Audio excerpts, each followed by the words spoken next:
નમસ્કાર દર્શક મિત્રો, જનાર્પણ ન્યૂઝમાં આપનું સ્વાગત છે। વારસિયા પોલીસ સ્ટેશન હદ વિસ્તારમાં 34 વર્ષીય મહિલાએ અગમ્ય કારણસર ગળે ફાંસો ખાઈને જીવન ટૂંકાવ્યું। વારસિયા પોલીસ સ્ટેશન હદ વિસ્તારમાં કરણી ખાતે આવેલ સ્વાદ ક્વાર્ટર્સમાં 34 વર્ષીય મહિલાએ અગમ્ય કારણ ગળે ફાંસો ખાઈને પોતાનું જીવન ટૂંકાવ્યું। મોડી રાત્રે આશરે 1 કલાકે પોતાના ઘરે આગળના ભાગમાં પંખા સાથે દુપટ્ટો બાંધી ગળે ફાંસો ખાઈ પોતાનું જીવન ટૂંકાવ્યું, જેની માહિતી વારસિયા પોલીસને થતાં તેની સાથે જ વારસિયા પોલીસ ઘટના આવી હતી અને મૃતકને પોસ્ટમોર્ટમ ખાતે SSG હોસ્પિટલ ખાતે લઈ જવામાં આવી હતી। નોંધનીય બાબત એ છે કે વડોદરા ઇલેક્શન વોર્ડ નંબર 7ના મ્યુનિસિપલ કાઉન્સિલર શ્વેતાબેન ઉત્તેકરની બહેન હોવાનો પ્રાથમિક અહેવાલ સૂત્રો દ્વારા પ્રાપ્ત થયો છે। જીવન ટૂંકાવવાનું કારણ હજી પણ અકબંધ છે।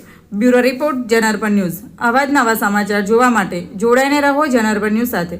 અમારી ચેનલને લાઇક કરો, શેર કરો, સબસ્ક્રાઇબ કરો। ધન્યવાદ।